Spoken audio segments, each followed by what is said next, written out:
आप राधा नाम की इतनी मां करते हैं, ये वृंदावन के भिखारी लोग राधे राधे बोलते हैं, एक एक 10-10 रुपया मांगते हैं, तो क्या इस विषय में आपका क्या विचार है? क्या इनका सही चरित्र है?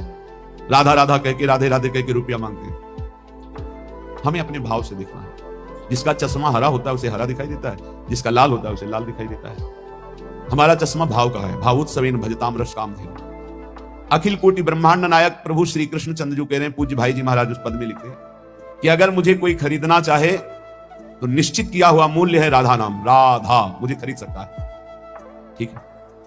उनके चरणों में लक्ष्मी जी सदैव चापती रहती है, हरि के चरणों को। और वो राधा कहकर 100 रुपया पूरे दिन में या 200 रुपया इकट्ठा किया और कहीं खोली लिए हुए वृंदावन में छोटी कुटिया लिए हुए आटा दाल ला के खाता है, वृंदावन वास करता है। आप उसे भिखारी समझते हो? आप उसे नीच समझते हो? आप उसको इस वृत्ति को नीच समझते हो? और जो करोड़ों का गफला करके एसी में सोते हैं और व्यभिचार करते हैं, मांस मदिरा पाते हैं, उनको बड़े आदमी समझते हो?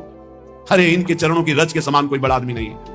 इनसे बड़ा कौन होगा जो रात दिन बिहारी जी के दरवाजे पे बैठे हुए हैं, 100-200 500 मिले, उसी में खोली का किराया देते हैं, उसी से वो दाल रोटी लाके खाते हैं, मजीरा बजा कर राधा राधा कीर्तन करते हैं और वहीं लुढ़क के सो जाते हैं। दिन में रात्रि में उस कुटिया में पहुंचते हैं। आप क्या समझते हो?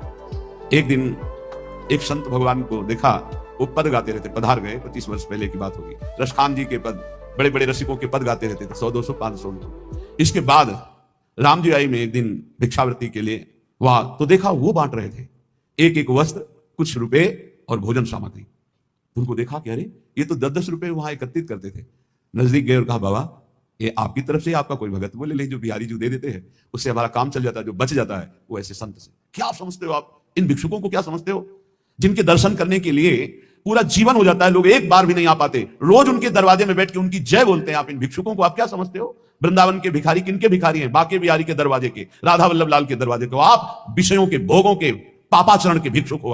आप देख लो, हमारी बात कड़वी लगेगी, आप उनको भिखारी समझ रहे हो जो 100 रुपए में संतोष करके धाम वास कर रहे हैं। तुम अपने को देखो, करोड़ों ने भगवान ने दिया, फिर भी तेरे अंदर संतोष नहीं, फिर भी तू भगवान की दिन भर जय नहीं बोलता, फिर भी दिन भर भगवान का नाम कीर्तन नहीं करता। वो उनके धाम में रहते हैं, उनके नाम में रहते हैं। बाहरी दोष दर्शन करके अपने हृदय को मलिन करके धाम से चले जाते हैं बहिर्मुख लोग, यहां कुछ ले नहीं पाते। इसलिए यहां के भिक्षुकों की शरण हो जाओ।